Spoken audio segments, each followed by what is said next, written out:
नमस्कार एवं जय हिंद साथियों। मैं आपका दोस्त अनिकेत रघुवंशी मेरे यूट्यूब चैनल रघुकुल स्टडी पॉइंट सड़ा पर आपका स्वागत करता हूं।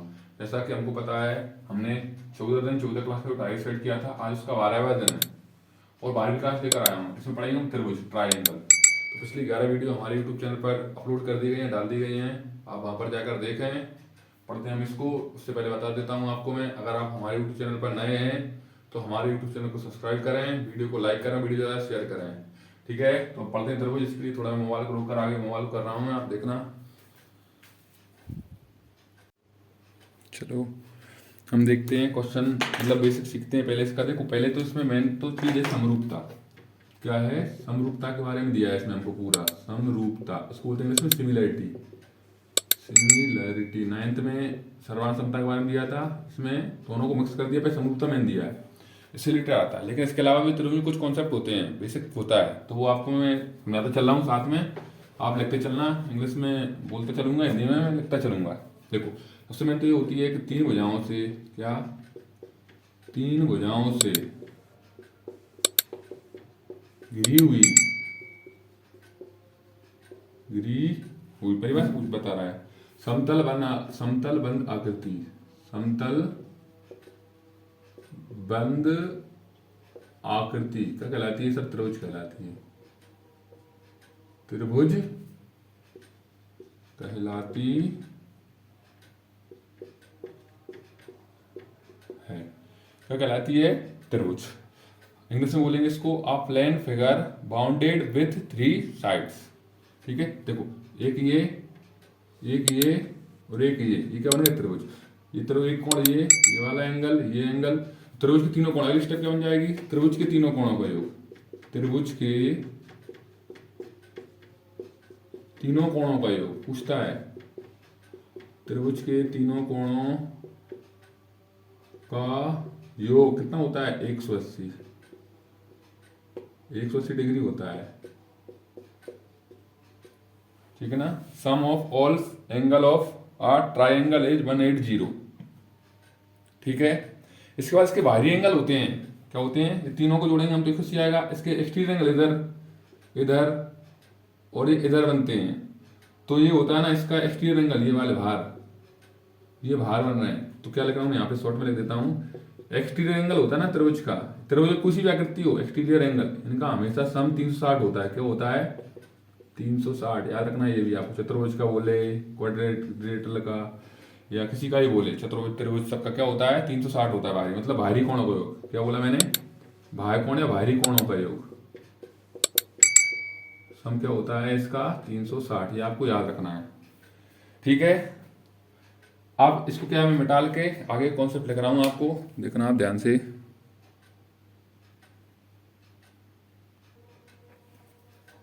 चलो देखो, देखते हैं हम ध्यान से। अगला क्या होता है? त्रिभुज का बाह्य कोण होता है ना, एक मैं लाइन लिखना हूं, आप ध्यान समझना इसको, ये इंपोर्टेंट होता है, कभी कभार पूछ लेता है हमसे। त्रिभुज का बाह्य कोण, त्रिभुज का बाह्य कोण, अभी समझा रहा हूं क्या होता है ये। बाह्य कोण अंतः अभिमुख कोणों के, अंतः अभिमुख कोणों के योग के बराबर होता है। योग के बराबर होता है, बराबर होता है। ठीक है, इंग्लिश में बोलता हूं, देखो ध्यान से। Every exterior angle is equal to sum of interior opposite angle of a triangle. देखो मैं समझाता हूँ। ये मैंने त्रिभुज बनाया, मतलब ट्राइंगल बनाया, इसकी साइड को मैंने यहाँ तक नहीं कर दिया, तो यहाँ पे कुछ भी मैंने मान लिया, मान चलो ये ए है, ये बी है, ये सी है, इसकी साइड को डी तक बढ़ा दिया मैंने।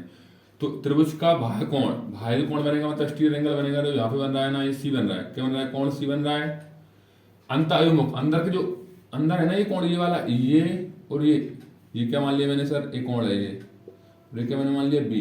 तो हमको ए को और अगर बी को हमने जोड़ दिया ना एंगल को, तो अपने आप हमको एंगल क्या मिल जाएगा? सी। ये बहुत इंपॉर्टेंट है, बहुत इंपॉर्टेंट क्वेश्चन सॉल्व करते हैं, बहुत काम आता है हमको। ठीक है ना? देखो ध्यान से। तो क्या करना है, इसमें एग्जांपल बताता हूँ। क्वेश्चन कैसे पूछ सकता है आपसे इस तरह से, उसमें कुछ एक मान दे देगा वो। यहाँ पर उसमें दे दी 30 डिग्री, और यहाँ पे देख दिया उसने कितने डिग्री, 20 डिग्री। तो ये क्या हो जाएगा, 30 और 20 50, तो अपने आप क्या हो जाएगा 50 डिग्री। या ये 50 दे दिया, यहाँ पर उसने 20 दे दिया, कितना हो जाएगा पता है आपको, जोड़ के 50 होना है ना, तो ये अपने आप क्या बचेगा 30 डिग्री। ऐसा ही पूछ सकता है आपसे, तो आपको इस तरह का ध्यान रखना है, ठीक है ना। मेरी बात आई समझ नहीं आई, क्या है, ठीक है ना। अब एक और इंपॉर्टेंट कॉन्सेप्ट है, ये समझने में आगे लिख रहा हूँ स्टाइल लगा के, कि त्रिभुज की दो भुजाओं का, ऐसी कैसी लाइन पूछेगा आपसे अभी, त्रिभुज की दो भुजाओं का घटाव जोड़, पहले तो जोड़ लिखना है आपको, त्रिभुज की दो भुजाओं का जोड़ मतलब योग, त्रिभुज की दो भुजाओं का योग हमेशा, क्या लिखा मैंने, हमेशा तीसरी भुजा से बड़ा होता है। क्या बोला मैंने, ये ऐसा कैसा लाइन आएगी, ऐसी कैसी छपी छपाई मिलेगी आपको, पूछेगा उसमें कि त्रिभुज की दो भुजाओं का योग तीसरी भुजा से होता है, छोटा बड़ा ऐसा कुछ खालिस्तान ऑप्शन आ जाएगा आपको। तो आपको क्या लगाना है, बड़ा। क्या होता है बड़ा, अब इंग्लिश में बोल के बताऊं, देखो ध्यान से सुनना है। Sum of two sides of a triangle is always greater than third side of a triangle. अब इसी का अपोजिट ही बनता है। अभी इसमें तो क्या करा, योग करा, सम करा इसमें, अब क्या करेगा अगले में, त्रिभुज दो भुजाओं का घटाव, क्या बोलेगा अगले में, त्रिभुज की, ऐसी कैसी लाइन मिलेगी आपको उसमें खालिस्तान में, ट्रू कॉल्स में, त्रिभुज की दो भुजाओं का घटाव हमेशा तीसरी भुजा से क्या होता है, कम होता है, कम होता है, छोटा होता है, कम होता है। बहुत इंपोर्टेंट ये लाइन भी, क्या होता है घटाव, घटाव बोल दिया, क्या बोलते हैं माइन, वो अंतर बोल दे, क्या होता है हमेशा कम होता है, क्या होता है कम। इंग्लिश में बोलता हूं, difference of two sides of a triangle is always smaller than the third side. ठीक है, तो आप इंग्लिश वाले मीडियम देखो, मैं बोल रहा हूँ बार बार, देखो छोटा बोर्ड हैगा, लेकिन क्या मैंने अचानक प्लान बना लिया था बच्चों को पढ़ाने का, तो उसमें मैंने ध्यान नहीं दे पाया कि ऐसा कुछ हो सकता है। अब इंग्लिश में हिंदी में दोनों में लिखूंगा तो देखो बोर्ड एक ही उसमें भर जाएगा, तो क्या इंग्लिश में बोल देता हूँ आपको, इंग्लिश हिंदी में समझा देता हूँ आपको, लिख के समझा देता हूँ, ठीक है ना। तो अब आपके साथ समझते चलना है आपको, ठीक है ना। अब इसको मिटा लेकर अगला मैं लिख रहा हूँ कॉन्सेप्ट। मैंने एक और इंपॉर्टेंट लाइन लिखी, देखना ध्यान से, बहुत इंपॉर्टेंट लाइन है, बहुत इंपॉर्टेंट। देखो ध्यान से, क्या बोला मैंने, त्रिभुज ABC है ना, उसकी हमने सबसे बड़ी भुजा C मान ली अभी, ठीक है, और हमने दो भुजाएं क्या मान ली, A और B मान ली। ये मैंने फोटो बनाया इसके माध्यम से। अब इसमें देखो तीन कंडीशन बनती हैं। अगर ये दो भुजाएं हैं ना जो बच रही हैं, उनका अगर हम वर्ग करें और उनको जोड़ें, क्या करें, स्क्वायर करें, उसके बाद क्या करें, जोड़ें, तो अगर ये जोड़ इसके तीसरी जो बड़ी भुजा है ना उसके वर्ग से बड़ा आ जाए, क्या बड़ा आ जाए, क्या आ जाए बड़ा, तो इसमें हमेशा पूछता है आपसे कौन सा कोण बनता है, न्यून कोण त्रिभुज बनता है। कौन सा बनता है, न्यून कोण त्रिभुज बनता है, मतलब एक्यूट एंगल ट्राइंगल बनता है। क्या बनता है, एक्यूट एंगल ट्राइंगल। बहुत इंपोर्टेंट लाइन है, ये पूछ लेता है, एक्यूट एंगल ट्राइंगल बनता है, ठीक है ना। ये बहुत इंपोर्टेंट लाइन है, दोबारा सुनो, कि दो भुजाएं है ना उनका हमने वर्ग करा, क्या करा, वर्ग करा मतलब स्क्वायर करा, और उसको जोड़ा, वो अगर बड़ा आ जाए, मतलब बड़ा आ जाए किसी तीसरी भुजा से, बड़ी भुजा से, तो उसमें कौन सा बनता है, न्यून कोण त्रिभुज बनता है। कौन सा बनता है, न्यून कोण त्रिभुज। फिर दूसरी स्थिति बनती है, क्या है, कि दो भुजाओं का हमने वर्ग करा, जो दो भुजाएं हैं, और वो क्या है बराबर आ जाए, क्या है, तीसरी भुजा के वर्ग के बराबर आ जाए, तो उसमें बनता है हमेशा समकोण त्रिभुज। क्या बनता है, समकोण त्रिभुज, राइट एंगल ट्राइंगल। क्या बनता है, right angle triangle, right angle triangle. बहुत इंपॉर्टेंट लाइन है। इसमें अभी एक बात बताता हूँ, पहले एक और चीज समझाता हूँ। तीसरा क्या बनता है, एक और स्थिति, कि हमने दो भुजाओं का वर्ग किया ना, छोटी भुजाएं हैं, और वो छोटा आ जाए और तीसरी भुजा का वर्ग क्या बड़ा ही आ जाए। देखो इसमें छोटा आ रहा था तो न्यून कोण बना था, इसमें क्या आ रहा है बड़ा, तो कौन सा बनेगा इसमें बड़ा, मतलब क्या होता है अधिक कोण त्रिभुज। क्या बनेगा इसमें, अधिक कोण त्रिभुज। ये डायरेक्ट या तो लाइन पूछ सकता है, ये मैं बोल के सुना रहा हूँ आपको, मैं लिख के नहीं बताऊंगा, कि त्रिभुज की दो भुजाओं का वर्ग करें, हम वर्ग करके जोड़ें, तो अगर वो बड़ा आ जाए, तीसरी भुजा जो है ना बड़ी वाली भुजा वो छोटी आ जाए, तो उसका क्या होगा, कौन सा कोण बनेगा उसमें, त्रिभुज बनेगा, न्यून कोण त्रिभुज। आपको ऐसे याद रखना है। ये पूछ सकते समकोण त्रिभुज क्या है, तो इसका तो बहुत इंपॉर्टेंट है, इसको पाइथागोरस प्रमेय बोलते हैं, ठीक है ना। अधिक कोण त्रिभुज, तो इसको इंग्लिश में बोलते हैं obtuse angle triangle, obtuse angle triangle.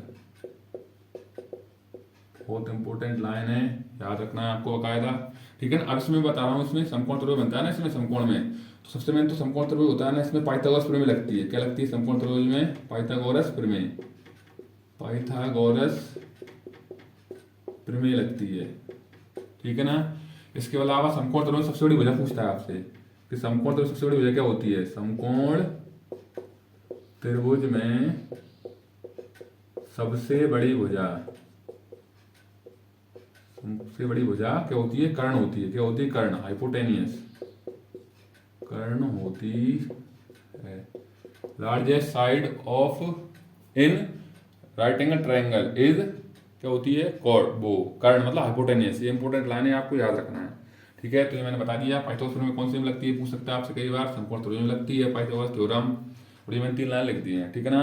अब इसके अलावा थोड़ा और लिखवाता हूँ आपको मैं, इसके बाद फिर हम क्या है जो समरूपता के बारे में वो पढ़ेंगे। देखो ये तो मैं आपको एक्स्ट्रा पढ़ा रहा हूँ, कहीं अगर आपको आ जाए तो आप कर लेना, बकायदा आता है जो आप देखना बकायदा, ठीक है ना। ये काम तो आएगा, ये क्वेश्चन कर सकते हैं आपको, ठीक है ना। इसको मिटा रहा हूँ मैं और अगला कॉन्सेप्ट लिख रहा हूँ मैं। अगला मैंने लिखा त्रिभुज के बारे में आपको, क्या है त्रिभुज में 3-4 केंद्र बनते हैं। क्या बनते हैं? केंद्र मतलब सेंटर बनते हैं। तो मैंने देखो डिटेल तो नहीं बताई आपको, शॉर्ट में जो जानकारी है आपको बता रहा हूँ, ठीक है ना। देखो क्या केंद्रक होता है, एक तो केंद्रक बोलते हैं सेंट्रॉइड, या इसी को गुरुत्व केंद्र बोलते हैं, मतलब ग्रेविटी सेंटर बोलते हैं। तो क्या है त्रिभुज में तीनों माध्यिकाएं होती है ना, माध्यिकाओं से बनता है। ये आपको याद रखना है, पूछ सकता है कई बार पूछता है कि तीनों माध्यिकाओं से किसका निर्माण, कौन से केंद्र का निर्माण होता है? क्या होता है? गुरुत्व केंद्र केंद्र का निर्माण होता है, ठीक है। माध्यिका मतलब मीडियन, क्या है? मीडियन से। अगला पूछेगा आपसे, पूछ सकता है गुरुत्व केंद्र माध्यिका को किस अनुपात में मारता है? बहुत इंपॉर्टेंट ये लाइन, तो बहुत इंपॉर्टेंट। गुरुत्व केंद्र ग्रेविटी सेंटर है, सेंट्रॉइड है ना, वो मीडियन कितने किस रेशो में मारता है? तो 2:1 में मारता है। 2:1 आपको याद रखना है। देखो डिटेल जानने में बता पाऊंगा आपको मैं, ठीक है ना। समय कम है थोड़ा इसलिए। अंतःकेंद्र अगला होता है अंतःकेंद्र, इन सेंटर। क्या होता है? इन सेंटर। तो क्या त्रिभुज में तीनों कोणों के कोण समद्विभाजक, कोण समद्विभाजक है, कोण अर्धक बोल दो इसको, मतलब एंगल बाइसेक्टर है ना, इनसे बनता है। 3 जो एंगल बाइसेक्टर होंगे या कोण समद्विभाजक होंगे ना, या कोण अर्धक होंगे ना, उनसे क्या बनता है? अपना अंतःकेंद्र, इन सेंटर। बस याद रखना है आपको, बस ज्यादा पूछता नहीं, लेकिन मैं बता दिया क्या आते हैं त्रिभुज में, इसलिए। तो अगला होता है परिकेंद्र। क्या होता है? परिकेंद्र, इसको बोलते हैं सरकम सेंटर। क्या बोलते हैं? सरकम सेंटर। तो इसका क्या आएगा? तीनों त्रिभुज के तीनों भुजालंब समद्विभाजक है ना, उनसे बनता है, मतलब साइड परपेंडिकुलर बाइसेक्टर से बनता है। ये आपको याद रखना है। फिर ये पूछता है कई बार, ये मैंने स्टलाग दिखाया है अलग से भी, होता मोटा नहीं भी। ये परिकेंद्र होता है, सर्कम सेंटर होता है ना, तीनों शीर्षों, शीर्ष मतलब वर्टेक्स, क्या होता है? वर्टिकल से वर्टेक्स से समान दूरी पर होता है, सेम डिस्टेंस पर होता है। अब देखो एक वर्ड आया शीर्ष, वर्टेक्स बोलता है। तो शीर्ष होता है, ये शीर्ष होते हैं ना, कुन्ने इतने होते हैं ना त्रिभुज में। पूछ सकता है त्रिभुज में कितने शीर्ष होते हैं, ये पूछा था 9th क्लास में, मैंने एग्जाम देखा था, पेपर देखा था पिछले साल या इसी साल, कोई पुराना पेपर। त्रिभुज कितने शीर्ष होते हैं? 3 शीर्ष या वर्टेक्स। क्या बोला मैंने? शीर्ष या वर्टेक्स कितने होते हैं? वर्टिकल तो बोल दो, वर्टेक्स बोल दो, कितने होते हैं? 3। याद रखना है। चतुर्भुज होगा, क्वाड्रिलेटरल होगा, उसमें कितने होंगे? 4। कितने होंगे शीर्ष में? वर्टिकल या वर्टेक्स कितने होंगे? 4। अब चतुर्भुज के अंतर्गत आयत आता है, आयत में भी कितने होंगे? आयत मतलब रेक्टेंगल में 4 ही होंगे, याद रखना है। उसके बाद आयत के बाद क्या आता है इसमें? एक और आता है अपना, क्या बोलते हैं उसको? वर्ग मतलब स्क्वायर। स्क्वायर में कितने शीर्ष होंगे? वर्टिकल्स या वर्टेक्स कितने होंगे? 4। ये आपको याद रखना, पूछ लेते कई बार आपको लगता है हमने पढ़ा नहीं सर, लेकिन होता है। शीर्ष मतलब होता है कुन्ने, ये कोर, ठीक है। ये इससे क्या होते हैं? शीर्ष होते हैं, आपको याद रखना है। लास्ट एक और होता है लंब केंद्र। क्या होता है? लंब केंद्र, ऑर्थो सेंटर बोलते हैं, क्या बोलते हैं? Ortho centre. तो त्रिभुज के तीनों शीर्ष लंब है ना, उनसे बनता है। शीर्ष लंब होते हैं ना, उनसे बनता है। एल्टीट्यूड ऑफ ट्रायंगल से बनता है, ये आपको ये याद रखना है, ठीक है। अब इसके बाद आगे मैं बताता हूँ क्या है इसमें, देखता हूँ मैं। उसके बाद अपन क्वेश्चन पे, मतलब अपने वो जो मेन टॉपिक है, मैंने बताया ना आपको, ये पूरा समरूपता पे, ज्यादा नहीं पूछता कुछ में, पूरा समरूपता मतलब सिमिलरिटी पे आएगा। लेकिन इसके अलावा त्रिभुज में कुछ कॉन्सेप्ट बनते हैं जो आगे यूजफुल होते हैं हमारे क्वेश्चन में, क्वेश्चन पे पूछ लेता है, ठीक है ना। इसलिए मैंने आपको ये केंद्र लिखवा दी सारे सारे, और उससे पहले भी बेसिक लिखवाया, थोड़ा और बच रहा है। उसके बाद अपन समरूपता की शर्त पढ़ेंगे अपन, ठीक है ना। इसमें इसको मिटा रहा हूँ, थोड़ा वीडियो लंबी हो जाएगी, इसलिए मैं ज़्यादा डिटेल नहीं बता रहा हूँ उनकी आपको मैं, ठीक है ना। अगला कॉन्सेप्ट लिखा मैंने, इंपॉर्टेंट कॉन्सेप्ट है, आपको याद रखना है। साइड होती है ना, भुजाएं, उनके आधार पर हम त्रिभुज को 3 तरह से पढ़ सकते हैं। एक तो समबाहु त्रिभुज मतलब इक्विलेटरल ट्रायंगल, एक होता है समद्विबाहु त्रिभुज मतलब आइसोस्केलेन ट्रायंगल, एक होता है विषमबाहु त्रिभुज मतलब स्केलेन ट्रायंगल, ठीक है ना।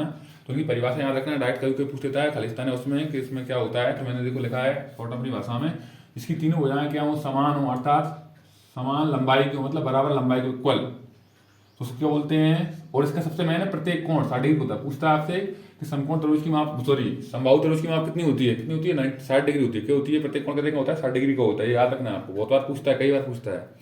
कि समकोण वो समबाहु त्रिभुज का प्रत्येक कोण या इक्विलेटरल ट्रायंगल का प्रत्येक कोण कितने डिग्री का होता है, 60 डिग्री का होता है, बहुत इंपॉर्टेंट है ये, ठीक है ना। उसके बाद समबाहु जिसकी कोई दो भुजाएं समान होंगी या बराबर होंगी, इक्वल होंगी या सेम होंगी, वो तीसरी भुजा होगी अलग होगी, डिफरेंट होगी, ये याद रखना है आपको परिभाषा।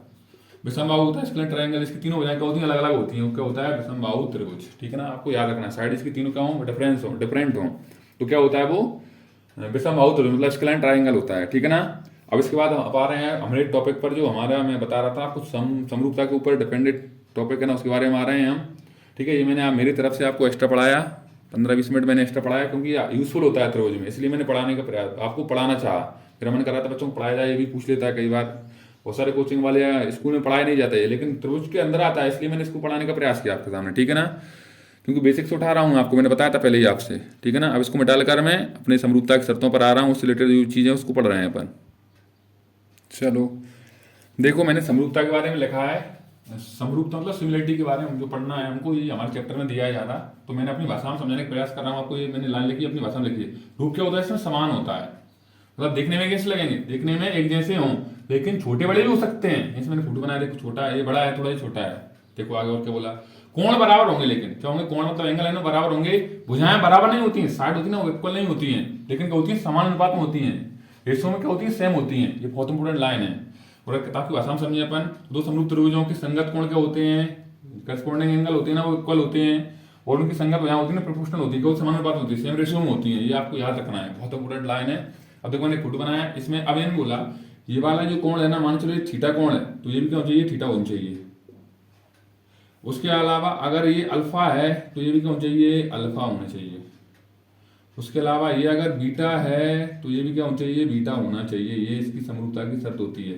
अब 4-5 शर्त होती है, हम पढ़ेंगे, अभी बता रहा हूं आपको मैं। उसके अलावा क्या है, ये समरूप हो जाएगा तो इसमें क्या समरूपता होता है ना, तो इसी डंडा लगाते इसके ऊपर एक ऐसा उल्टा ऐसा उल्टा लेटा ऐसा बनाते, इसको बोलते समरूपता का साइन। अगर डंडा ना बनाओ, बिना डंडा के भी ऐसा बन जाता, मतलब ये डंडा नहीं बनाओ ना, ऐसा भी लगा दो, ये तो भी समरूपता साइन हो जाता है। लेकिन अगर आपने बराबर 2 लगा दिया, उसके ऊपर ऐसा लगा दिया, तो ये समरूपता सर्वांग समता का होता है, कांग्रुएंसी का होता है। सर्वांग समता का तो ऐसा नहीं, याद रखना है आपको, पूरे को लाइन याद रखना। साची बोल रहा हूँ, बता देता हूँ आपको कि सभी सर्वांगसम त्रिभुज है ना, आकृतियां होती हैं, जो भी सर्वांगसम होती है, कांग्रुएंस होती है आकृतियां, वो समरूप तो हो सकती हैं, लेकिन समरूप वाली आकृति सर्वांगसम नहीं हो सकती कभी, ये आपको याद रखना है।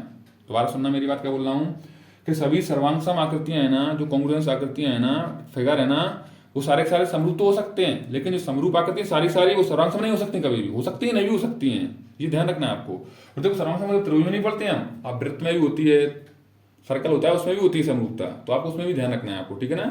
तो अभी मैं क्वेश्चन बताऊं किस तरह से पूछ सकता है आपसे, ठीक है। अब इसके अलावा क्या होती है, भुजाएं क्या होंगी, ये है ना, ये क्या रेशियो में होती है, तो उसको मैं डाल रहा हूँ थोड़ा, और मैं आगे समझा रहा हूँ क्या होता है इसमें। तो ये कोण हमने बराबर कर लिए, कोण बराबर हो गए, हमने कोण बराबर कर लिए हमने, ठीक है ना।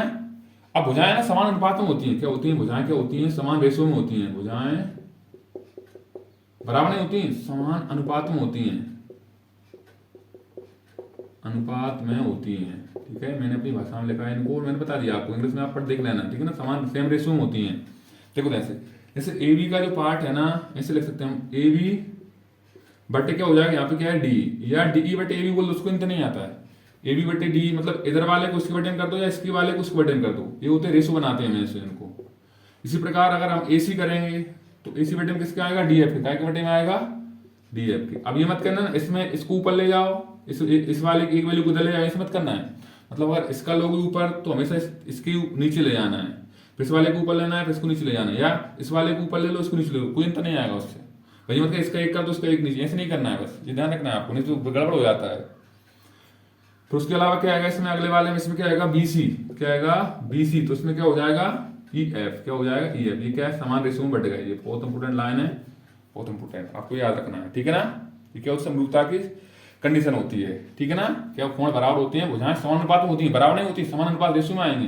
जैसे मैंने बोला इसको मैंने 6 दे दिया, ठीक है ना, इसको मैंने 3 दे दिया, इसको मैंने 10 दे दिया, इसको मैंने 5 दे दिया, इसको मैंने 2 दे दिया, इसको मैंने 4 दे दिया, देखो बांटते अपन मन से हो जाएगी, देखो ध्यान से, देखो ये बकाया दुगनी इसकी 2 टाइम, देखो तो क्या होगा, ये ए बी का मान कितना आएगा, यहाँ पे ए बी का मान क्या आएगा, ए बी का मान क्या है 6, और डी एफ का मान क्या आएगा 3, बराबर इसमें ए सी का मान क्या आएगा 4, और इसमें क्या आएगा 2। और इसमें क्या आएगा, BC का मान क्या आएगा 10, और इसमें क्या आएगा 5। देखो काटते हैं, 5 एकम 5, 5 दूनी 10, 2 एकम 2, 2 दूनी 4, 3 एकम 3, 3 दूनी 6। तो क्या है, देखो दोनों सेम टू सेम रेशियो में आ रहे हैं सारे के सारे। ये होता है समरूपता की शर्त, ठीक है ना, आपको याद रखना है। अब आपको मैं बता देता हूँ, कुछ आकृतियां होती हैं समरूप होती है हमेशा। तो सभी वृत्त होते हैं, डायरेक्ट उल्टी पूछ लेता है, सभी वृत्त होते हैं समरूप है सर्वांकन, सभी वृत्त है ना सर्कल, ये क्या होते हैं, समरूप होते हैं। क्या होते हैं, समरूप, याद रखना बहुत इंपॉर्टेंट है।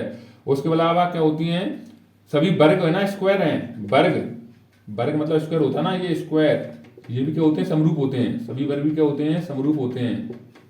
उसके अलावा क्या होते हैं, समद्विबाहु त्रिभुज होते हैं ना, अभी हमने पढ़ा था समद्विबाहु त्रिभुज, समद्विबाहु त्रिभुज होते हैं ना, ये भी क्या होते हैं, सूर्य समबाहु त्रिभुज, समद्विबाहु नहीं समबाहु, समबाहु त्रिभुज, ये भी क्या होते हैं, समरूप होते हैं, याद रखना है। इक्विलेटरल ट्रायंगल, ये भी क्या होते हैं, समरूप होते हैं। बहुत इंपोर्टेंट लाइन है, ये आती है, तीनों लाइनें कई बार पूछ गई हैं, और कभी कभी इसकी परिभाषा पूछ लेता है डायरेक्ट ही, किसकी समरूपता की, मैंने बताया ये संगत कोण बराबर होते हैं, या कौन सी आकृति बहुभुज होती है जिनमें उन संगत कोण बराबर हों और भुजाएं क्या होती है, समान अनुपात में, समान रेशियो में होती हैं। तो आपको याद रखना है, ठीक है ना। इसके अलावा अब इसमें जो क्या है, समरूपता की जो शर्तें होती हैं, ऐसे कौन कौन कौन कौन से होते हैं, तो वो आपको मैं डायरेक्ट लिख रहा हूँ, आपको याद करना है। परिभाषा में आ जाता है, कभी कभी एक शब्द उत्तर पूछ लेता है, 2 नंबर में आता है ना, उसमें पूछ लेता है आपसे, तो लिख रहा हूँ, आप आपके हिसाब से याद कर लेना, ना लिखूँ तो भी कोई दिक्कत, लेकिन लिख के आपको बता देता हूँ आपको, ठीक है ना, तो आपको याद हो जाएंगी। थोड़ा वीडियो लेंथी जा रही है यार, रुकना प्रयास कर रहा हूँ मैं, लेकिन वो क्या है, मन में आता रहता है, पढ़ाऊँ बच्चों को और पढ़वा दूँ, इसलिए थोड़ा लेंथी जा रही है, कोई दिक्कत नहीं, जाने दो, 2 और बच रही, 2-3 क्लास और। चलो आगे मैंने लिखा है आपको, एक तो सबसे मेन है थेल्सफिर में आधारभूत समानुपातिकता प्रमेय को बीपीटी बोलते हैं। क्या बोलते हैं, बीपीटी। ये इंपॉर्टेंट है, मैंने कथन लिख दिया है, आपको डायरेक्ट पूछ लेता है थेल्सफिर में का कथन लिखिए, या थेल्सफिर में को बताइए बीपीटी क्या है, आधारभूत समानुपातिक प्रमेय क्या है, बीपीटी क्या है, ठीक है ना। तो क्या है, यदि किसी त्रिभुज की एक भुजा के समांतर, एक त्रिभुज है, ये मैं देखो समझाता हूँ, प्रयास करता हूँ समझाने का, ये त्रिभुज है, भुजा के समांतर, भुजा इसके समांतर हमने की बिंदु लाइन खींची थी समांतर, इसके पहले हो गई ये लाइन, अन्य दो भुजाओं को भिन्न भिन्न, ये अन्य दो भुजाएं ना, ये इनको भिन्न भिन्न बिंदुओं पर प्रतिच्छेद करने के लिए एक रेखा खींची जाए, तो अन्य दो भुजाओं को एक ही अनुपात में मारती है, ये भुजाएं ना इनको एक ही रेशियो में मार देती है इनको, मतलब ये ए भी ए मान लिया, ये बी, ये सी, ये डी और ये ई, तो क्या हो जाएगा, ये होता है एडी, क्या होता है, एक मिनट, एडी बटाम क्या हो जाएगा, सॉरी एडी साथ में लेंगे ना, एडी बटाम क्या होगा, डीबी, और इधर क्या हो जाएगा, एई बटाम क्या हो जाता है, ई सी, ये होता है इसका, ठीक है ना। तो इंपोर्टेंट है, फिर में क्वेश्चन में यूज आएगी आपको, डायरेक्ट पहली बात तो एक शब्द उत्तर पूछ लेता है, उसमें आ जाता है आपको, ठीक है। दूसरी भी याद रखना, आपको फिर में दिया, आपको 6.1 करके फिर में दिया है आपकी किताब में, आप उसमें से लिख लेना, याद कर लेना आप उसको, ठीक है, फिर में डायरेक्ट आ जाती है, और क्वेश्चन बहुत यूजफुल होगी हमको। एक होती है इसकी विपरीत, क्या होती है, थेल्स प्रमेय के विपरीत या विलोम, क्या होती है, थेल्स प्रमेय के विलोम, अपोजिट। 6.2 है प्रमेय ये, यदि एक रेखा किसी त्रिभुज की दो भुजाओं को क्या है, एक ही अनुपात में बांट रही है, तो क्या हो जाएगी, वो गति से हो जाएगी, क्या हो जाएगी, अपने आप पैरेलल हो जाएगी, समांतर हो जाएगी, क्या हो जाएगी, समांतर। देखो बोल रहा हूँ बार बार, समय कम है, मैं आपको इतना मैं ये बता रहा हूँ, आपको ये पढ़ना है, ठीक है ना। और मुझे लगता है क्वेश्चन वो इंपोर्टेंट आपको मैं बता रहा हूँ आपको, ठीक है ना। विश्वास रखना, देखो पढ़ा रहा हूँ तो मैं आपको विश्वास से ही पढ़ा रहा हूँ, ठीक है ना, अनुभव से पढ़ा रहा हूँ आपको मैं, ठीक है। देखो कम समय है, मैं बोला हूँ ये सब कुछ मैं पढ़ा रहा हूँ आपको, देखो 20 मिनट हो गए, यही मतलब 20-25 मिनट होने वाले हैं इस वीडियो को, अभी बेसिक चला है, क्वेश्चन पेपर आए नहीं हम अभी, ठीक है ना। तो क्या है, मैं ऑफलाइन पढ़ते हैं, आप कहीं भी पढ़ते हो, आप ऑफलाइन जो अच्छा मास्टर पढ़ा, अच्छा टीचर पढ़ाता है तो बहुत लंबी ले जाता है क्लास, पता है, मैं ये रोज पढ़ाता हूँ तो कम से कम 10 से 12 दिन लग जाते हैं इस क्लास को पढ़ाने में। लेकिन अब आप बोलो कि 1 घंटे में या पौन घंटे में, आधे घंटे में कैसे कंप्लीट नहीं कर सकता हूँ मैं, लेकिन मुझे लगता है वो इंपोर्टेंट फैक्ट आपको पता चल रहा हूँ आपको, ठीक है ना। तो उसके बाद मैंने ये लिख दी, समरूपता की क्या 4 कंडीशन होती हैं, 4 शर्त होती हैं। डबल ए समरूपता मतलब एंगल की समरूपता होती है, एक तो मतलब भुजा कोण की समरूपता की शर्त, वो लिख लेना, आप याद कर लेना। एक होती है ए मतलब 2 कोण होते हैं समान होते हैं, समरूपता की शर्त होती है। एक होती है 3 साइड वाली समरूपता होती है, मतलब साइड वाली समरूपता होती है। एक होती है एस साइड एंगल साइड, ये वाली समरूपता होती है। तो ये आप कथन इनको याद कर लेना, इनको क्या कर लेना, कथनों को याद कर लेना, डायरेक्ट एक शब्द उत्तर में आ जाते हैं, कई बार आते हैं, हर बार पूछा जाता है ज्यादातर, तो याद करना है आपको, ठीक है ना। तो आप कर लेना। इसके बाद अब क्या, मैं इसको मिटा लेता हूँ, क्वेश्चन आंसर की प्रैक्टिस करवा रहा हूँ, वीडियो लंबी बन जाए नहीं, तो क्वेश्चन भी करवाना मुझे प्रैक्टिस आपको, ठीक है ना। बोला हूँ मेरे पास मोबाइल छोटा मतलब ज्यादा वो नहीं है, उसमें क्या है, पहले तो OTG कनेक्ट नहीं होता है, तो स्पीकर इधर उधर कोई एकदम आवाज करता है, लाइट वाइट चली जाती है, उसमें दिक्कत आती है। तो सोचा बच्चों को जल्दी जल्दी कंटेंट दे दूँ जिससे बच्चा पढ़ सके अपना, अभी पेपर आ जाएगा हिंदी का, पर उसमें बिजी हो जाओगे, तब तक आप अपनी 14 वीडियो को देखते रहना है बस आपको, ठीक है ना। फिर हिंदी का पेपर उसके साथ पढ़ना है, फिर अभी बंद कर देना फिर कुछ दिन को, ठीक है ना। चलो इसको मिटा लेकर मैं क्वेश्चन की प्रैक्टिस करवाऊँ, किस तरह से क्वेश्चन पूछ सकता है आपसे, ठीक है ना। चलो देखो एक आपसे पूछता है कोई दो समरूप आकृतियां लिखिए, तो आपको क्या समरूप आकृति मैंने बताया था आपको, अभी बताया था क्या होते हैं दोनों वृत्त, जो वृत्त होते हैं सर्कल होते हैं वो क्या समरूप होते हैं, उनका युग्म। उसके अलावा क्या होता था अपना और समरूप, उसके अलावा क्या है वर्ग, जो स्क्वायर होते हैं वो भी क्या होते हैं समरूप होते हैं, स्क्वायर क्या होते हैं समरूप होते हैं, आप बता देना दो। समबाहु त्रिभुज, समबाहु त्रिभुज मतलब इक्विलेटरल ट्रायंगल, ये क्या होते हैं समरूप होते हैं। अब समरूप नहीं एक कुछ ले लेना, इसमें वृत्त ले लो और एक क्या ले लो त्रिभुज ले लो, समरूप हो जाएंगे क्या, नहीं होंगे। एक क्या ले लिया हमने वृत्त ले लिया, क्या ले लिया त्रिभुज, समरूप होंगे नहीं होंगे। एक अब वर्ग ले लिया मैंने, क्या ले लिया वर्ग, वर्ग के साथ मैंने क्या ले लिया आयत ले लिया, तो समरूप हो जाएंगे क्या, आयत नहीं लो, वर्ग के अलावा अपन कोई कुछ अक्षर ले लो, कोई ले लो। वर्ग के साथ अपन ले लो समबाहु त्रिभुज, समबाहु त्रिभुज बता समरूप होंगे क्या नहीं होंगे ना, ये तो ऐसी आकृति हो जाएंगे समरूप, समरूप नहीं होंगे ऐसी आकृति हो जाएंगे। तो आपको ये वाला क्वेश्चन ही पूछ लेता है कभी कभार कि दो समरूप आकृतियों के नाम लिखिए, बोला हूँ बहुत सरल पूछता है वो, तो दो समरूप आप बोल बता देना, मैंने आपको बता दिए वाले समरूप होते हैं, ठीक है ना।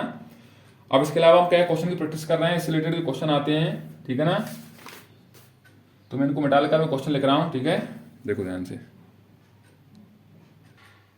देखो एक क्वेश्चन है, ये दिया है आपको, आकृति आपको बना के देगा वो, इसमें क्वेश्चन में ऐसे वाला अगर पूछेगा तो डीई पैरेलल लिखा है बीसी के, इसी का मान निकालना है। एक और क्वेश्चन तो मैंने एक ही लिखा है किस वाले इसमें मान दिया, मैं लिख देता हूँ देखकर, क्या इसमें दिया है 1.5 सेंटीमीटर, तो सी हमने सेंटीमीटर, और ये दिया है 1 सेंटीमीटर, क्या दिया है 1 सेंटीमीटर।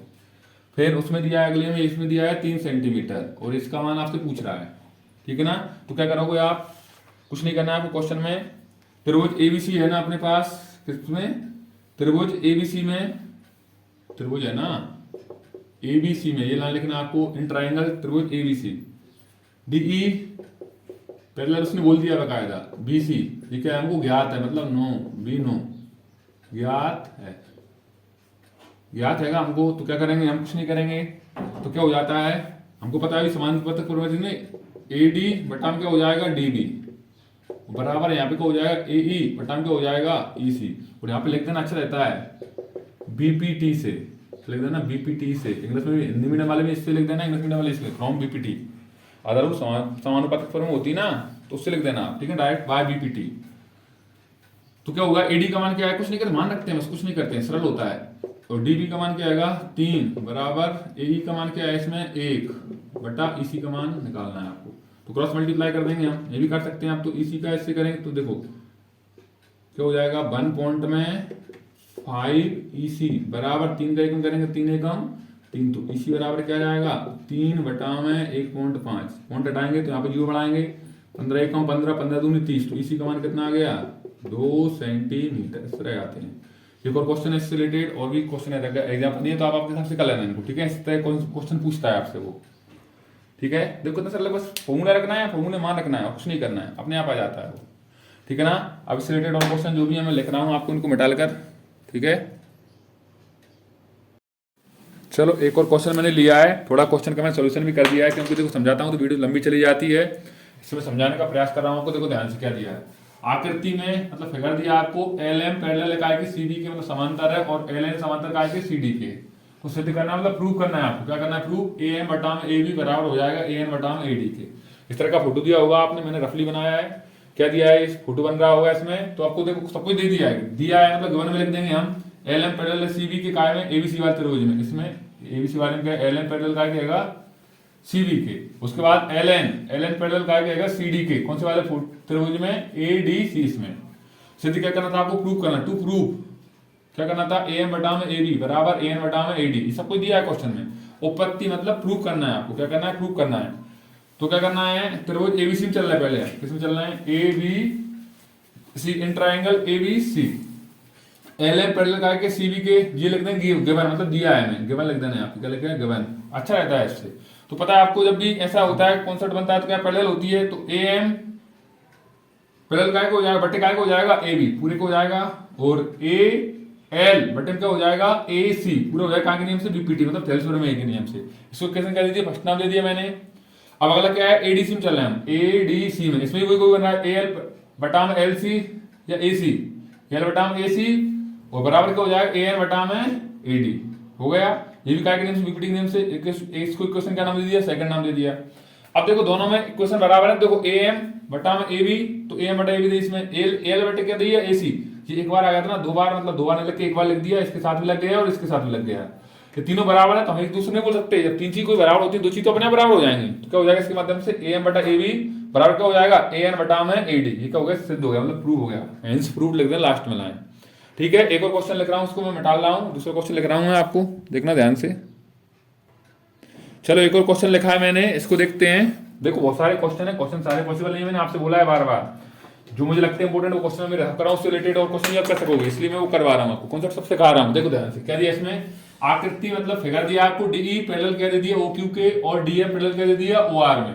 तो दर्शाना है आपको कि ईएफ भी पैरेलल का हो जाएगा क्यू आर के। ये फोटो दिया है आपको इस तरह का, ठीक है, देखा फोटो उसमें, किसमें, वो आपके एग्जाम में पेपर आएगा उसमें देगा वो।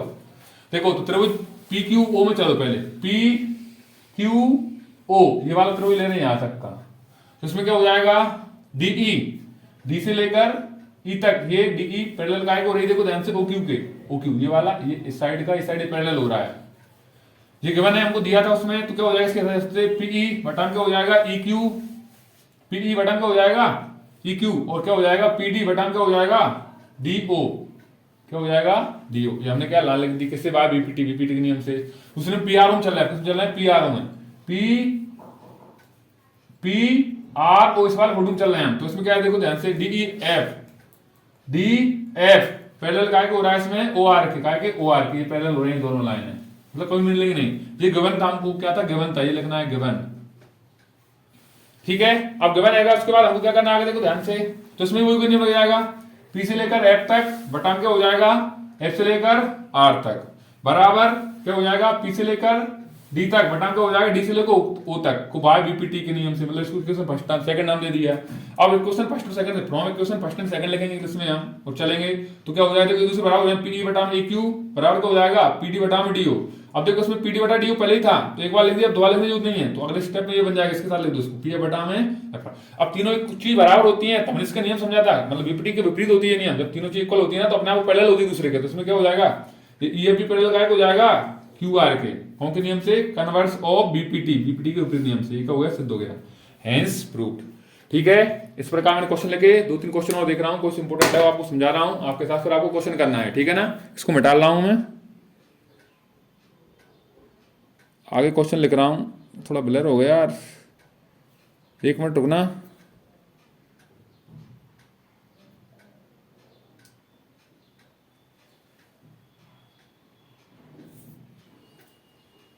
एक मिनट रुकना, चलो दोबारा समझा रहा हूँ, मोबाइल थोड़ा ब्लर हो गया था, मैं देख नहीं पाया, लॉक नहीं लगा पाया था स्क्रीन पर। देखो दोबारा समझाता हूँ, आकृति हमको डीई और पैरेलल ओ क्यू दिया था, उसमें डीएफ पैरेलल ओ आर ये भी दिया था हमको, दर्शाना ईएफ पैरेलल क्या हो जाएगा क्यू आर हो जाएगा, तो फोटो का दिया होगा आपको, इसमें आप पी क्यू ओ में चलोगे तो डीएफ पैरेलल ओ क्यू दिया है आपको, इसके साथ क्या हो जाएगा पी बटा में ई क्यू हो जाएगा, पीई बटा में क्या हो जाएगा ई क्यू हो जाएगा, उसके बाद क्या हो जाएगा पीडी बटा में क्या हो जाएगा डीओ, ये हो जाएगा उसके हिसाब से, नियम से बीपीटी के नियम से।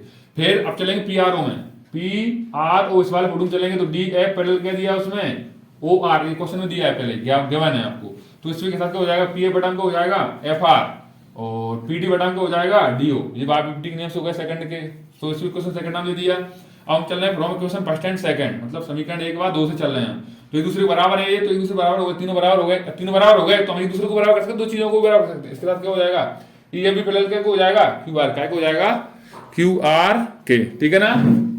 तो क्या हो जाएगा क्या नियम से लगे कन्वर्स ऑफ बीपीटी, मतलब इसके बाद अब अभी हम ऐसे से ऐसे आते थे, अब इससे उल्टा आ गए, इसको क्या बोलते हैं कन्वर्स ऑफ बीपीटी, मतलब बीपीटी के विपरीत, इस तरह ये क्वेश्चन था। ठीक है, इसको मिटा कर दूसरा कर रहा हूँ, थोड़ा ब्लर आ गया था, आप उसको थोड़ा वीडियो बढ़ा लेना, आगे नहीं देखा होगा आपको तो, ठीक है ना। देखो चलो एक ही क्वेश्चन आता है, इसमें पूछता है हमसे कौन सा समरूप है और कौन सी कसौटी लग रही है इसमें, मतलब कौन सी समरूपता की कंडीशन लग रही है, ठीक है ना। तो आपको ध्यान रखना, देखो क्या करते हैं ऐसे क्वेश्चनों में क्या करेंगे हम, देखो तो त्रिभुज है तो हम लिखेंगे त्रिभुज, त्रिभुज के चिन्ह बना दिए एबीसी और त्रिभुज पी क्यू आर में, इन त्रिभुज in triangle ABC and triangle P Q R. अब देखो एंगल कौन कौन से बराबर दिख रहे हैं, तो कोण एंगल ए, कोण मतलब एंगल पी, ये दोनों इक्वल दिख रहे हैं, कितने डिग्री दिख रहे हैं 60 डिग्री। इसमें कोण बी एंगल और कोण क्यू एंगल ये कितने दिख रहे हैं 80 डिग्री। और इसमें क्या आएगा कोण मतलब एंगल सी इक्वल टू क्या आएगा एंगल आर के, ये बराबर है, तो तीनों एंगल बराबर आ गए कितने डिग्री 40 डिग्री के, तीनों चीज बराबर है, तो क्या है संगत कोण मतलब बराबर है इसके, क्या है संगत कोण क्या है बराबर है, करेस्पॉन्डिंग एंगल क्या है संगत कोण क्या है बराबर है, बराबर है। तो समरूप है ये कौन सी शर्त से, ट्रिपल ए से, ए समरूपता से, क्या लिख देंगे अपन ए समरूपता से, क्या हो जाएगा ये समरूप हो जाएगा, ठीक है ना। कौन समरूपता लग रही है इसमें, ए वाली, ठीक है ना, ए का थोड़ी समरूप है ये बोल देंगे इसमें अपन, ठीक है ना। और लिखना होगा इसको तो क्या बोलते हैं, त्रिभुज ए बी सी समरूप का चिन्ह होता था उल्टा ऐसे बनता है मतलब लेटा हुआ, और त्रिभुज पी क्यू आर इस प्रकार लिख देंगे, ठीक है। इस प्रकार इसमें करना है। देखो इसमें क्या दिख रहा है, ये साइड टू की, अब देखो क्या दिख रहा है इसमें साइड, इसमें वही लिखेंगे लाइन, मैं डायरेक्ट कर रहा हूं लेकिन देखो ध्यान से क्या करेंगे हम, ए बी देखो दो की कितनी चार रखे तो ए बी बटाम क्या हो जाएगा क्यू आर होगा, इसमें क्या होगा ए बी बटाम है क्यू आर, क्योंकि देखो ध्यान से हमको समानुपात लेके आना है ना, दो बटाम क्या हो जाएगा चार, दो एक कम दो दूनी चार, तो कितना आ गया एक बटाम है दो। इसके बाद तीन का बटाम छह दिख रही है, क्या दिख रही है ए सी बटाम क्या दिख रही है पी क्यू, ये क्या है तीन बटाम है छह, तीन एक कम तीन, तीन दूनी छह, एक बटा दो। ये देखो समरूपता में कंडीशन जरूरी नहीं कि इसी साइड से इसी वाले साइड है, इधर उधर मिल जाती है, मतलब देखना है हमको करस्पॉन्डिंग साइड बने कि नहीं बन रही, बस ये देखना है आपको वहां पे, ठीक है ना। ये भी एक बट दो आ गई। इसके बाद एक दिख रहा है ढाई दूनी पांच, ये दिख रहा है ना, तो क्या हो जाएगा बी सी बटाम क्या हो जाएगा पी आर, ये क्या हो रही है ढाई बटाम में पांच, ढाई कम ढाई, ढाई दूनी पांच मतलब 2.52 कितने होते हैं, ये तो तीनों बराबर आ गई, क्या आ गई बराबर, तो बोल देंगे क्योंकि इसमें सभी भुजाएं समान वो क्या है बराबर हैं, क्योंकि भुजाएं समानुपाती हैं, भुजाएं क्या है समानुपाती हैं, तो क्या शर्त लग जाएगी इसमें ट्रिपल एस एस की, किसकी ट्रिपल एस एस समरूपता से क्या हो जाएगा ये समरूपता से क्या हो जाएगा ये समरूप है, ये बोल देंगे बस में, ठीक है ना। और कसौटी लगेंगे तो वही ये लिख देंगे सिला है, ठीक है। एक और क्वेश्चन लिया है मैंने इसमें, देखो अब क्या इसमें क्या दिख रहा है अपन को, देखो ध्यान से इसमें देखो ढाई का पांच दुगना दिख रहा है, पांच का 10 ये दुगना दिख रहा है, एंगल भी बराबर दिख रहे हैं। देखो ध्यान से क्या करेंगे अपन इसमें देख लेते क्वेश्चन पर समय, अब इसको देखो भाषा में नहीं लिखूंगा मैं, इसे डायरेक्ट कर देता हूं। क्या करेंगे हम पहले साइड के लिए एम एन बटा में क्या हो जाएगा पी क्यू, एम एन का मान क्या दिया है ढाई मतलब 2.5 अपॉन में 5, 2.52 जो होते हैं 5 तो 1/2 आ गया, कॉमा लगा किससे करेंगे तो हो जाएगा देखो एम एल बटा में इसमें क्या दिख रहा है क्यू आर तो 5 बटा में 10, 5 एकम 5, 5 दूनी 10, क्या आ गया इसका 1/2। और देखो एंगल भी बराबर दिख रहा है इसमें, angle M is equal to angle का है क्यू के, ये दोनों कितने दिए हैं 70 डिग्री दिए हैं। देखो तो क्या लग गई एस ए एस लग गई इसमें, देखो एंगल पहले भी तो अच्छी रहती, तो क्या लग गई एस ए एस क्या सर्वांग वो समरूपता से क्या हो जाएगा समरूप हो जाएगा, ठीक है। इस कंडीशन लग गई इसमें, ठीक है। एक क्वेश्चन करवा रहा हूँ उसके बाद हम प्रश्नावली खत्म करें, थोड़ी लेंथी वीडियो बन रही है इसलिए, ठीक है ना। इसको मिटा लगा दूसरा करवा रहा हूँ क्वेश्चन। चलो एक क्वेश्चन और लिखा है मैंने लास्ट, देखते हैं इसको हम, ठीक है ना।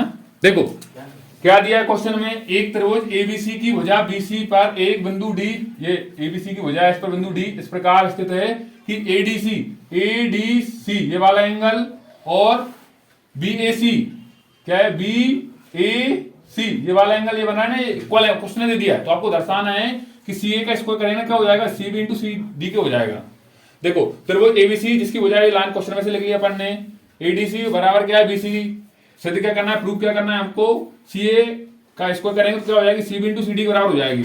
उपपत्ति में मतलब प्रूफ में क्या कर देंगे हम, त्रिभुज एबीसी और त्रिभुज एडीसी दोनों में चल रहे हैं हम, तो देखो एडीसी और क्या दिया था उसने बीएसी, क्या था बी ए सी, ये क्वेश्चन ने बराबर गिवन दे दिया है। अब देखो दोनों में सी एक सा एंगल आ रहा है, इसमें भी सी हैगा एंगल, देखो बीसीए, देखो बी सी ए इसमें भी एंगल हैगा, और देखो दूसरे वाले में भी हैगा डी सी ए, इस वाले तो क्या लग रहा है एंगल है, ओवरनेस दोनों कॉमन हैगा, तो दोनों कॉमन हैगा मतलब दो बजाय समान आ गई, तो हम क्या बोलेंगे चूंकि त्रिभुज एडीसी समरूप हैगा तो काय के बीएसी के वो सिमिलर है काय के बीएसी के, कहां के नियम से ए समरूपता से, केवल दो एंगल से भी समरूप हो जाता है, ठीक है ना। तो इसके माध्यम से बोल देंगे हम जब कोई चीज समरूप होती है तो क्या होती है उसके संगत वाक्य क्या समान होते हैं, क्या होते हैं संगत वाक्य होते हैं समान होते हैं, ठीक है ना। क्या होते हैं संगत वाक्य होते हैं इसके समान, क्या होते हैं समान होते हैं, तो क्या हो जाएगा सी ए अपॉन में सी डी बराबर क्या हो जाएगा सी ओ अपॉन में सी ए, तो सी ए का सी से इंटू करेंगे हो जाएगा सी ए स्क्वायर, और सी बी का इंटू करेंगे सी डी से क्या हो जाएगा C B into C D, ये क्या हमको सिद्ध करने पे कर दिया संगत वाक्य समान, उसके लिए मैंने ला लेती सी पी सी डी से, ठीक है ना। तो इस प्रकार आपको क्वेश्चन करने हैं। देखो बड़ी वीडियो बन जाती, मैं करवाने क्वेश्चन पूरे करवा देता, लेकिन क्या लेंथी वीडियो हो जाती, इसलिए मैंने नहीं करवाए। इतने क्वेश्चन मुझे लगे, वो इंपॉर्टेंट क्वेश्चन मैंने करवा दिया आपको। तो आपको क्या करना है, इन क्वेश्चनों को बार बार देखना है, प्रैक्टिस करना है, और क्वेश्चन कैसे बन जाए, भाषा चेंज करके आप बना सकते हो, ठीक है ना। तो क्या करना है, आपको वीडियो को ज्यादा से ज्यादा देखना है। और अगर आप हमारे यूट्यूब चैनल पर नए हैं तो क्या यूट्यूब चैनल को सब्सक्राइब करें, वीडियो को लाइक करें, वीडियो ज्यादा शेयर करें। मिलते हैं अगली वीडियो में, तब तक के लिए जय हिंद, जय श्री राम।